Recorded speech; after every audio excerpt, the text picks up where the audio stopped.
Now, the problem people make when it comes to believing and joy on the things you are expecting God to do is that many times they put God on the deadline. I told God that if he does not do this thing in 3 years, God, you must do these things in 3 days. God, I must get married before the end of the year. Now, when I hear that a lot, prophet is not in trouble. I get that a lot. I must get married before the end of the year. Somebody came to me during one-on-one prophetic meeting. He said, Bishop, I told God I must get married before the end of the year. Look at it. It is October. The man has not come. I look at myself. I say, wait, do I work in God's office? Am I the administrative officer? Is there a file I need to check? I don't know his secretary. Why are you asking me? The problem you make on that joy lane and faith lane is that you don't put God on the deadline. God knows your deadline, but you don't put him on the deadline. You did hear what I said? No man in the Bible ever walked with God on the deadline. Check it. None. There is no one throughout scripture that told God, God, you must do this in the next 3 days. You must do this before this year run to an end. There is none. No man. How will won't be different? God is never on the deadline. You don't put God on your deadline. But he knows your deadline. He knows. And Bible says he will never be late.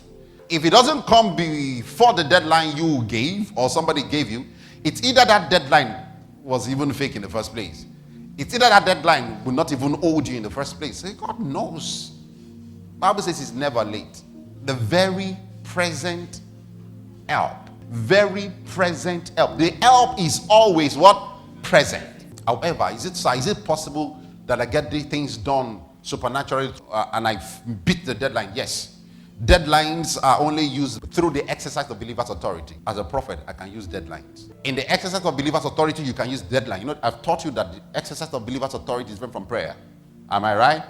In the exercise of believer's authority, you are not addressing God, you are addressing things. You are addressing men. You are addressing issues.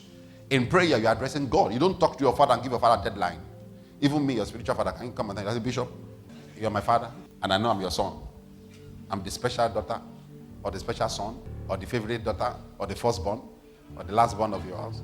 You must send me the money before 5 o'clock. Because I look at it, what have you been taking? What have you been taking? Sit down. I will not even look at the need. I will try to eliminate, I will try to check you, diagnose what could be wrong. Are you following me?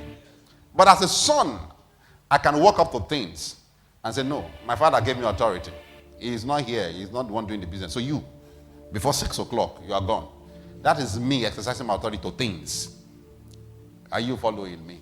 You don't give deadline to somebody that is above you. Are you getting my point? But things are beneath you. Yeah, glory. Did you get that? Praise Jesus. And you don't give deadline to a man to marry you because his will is involved.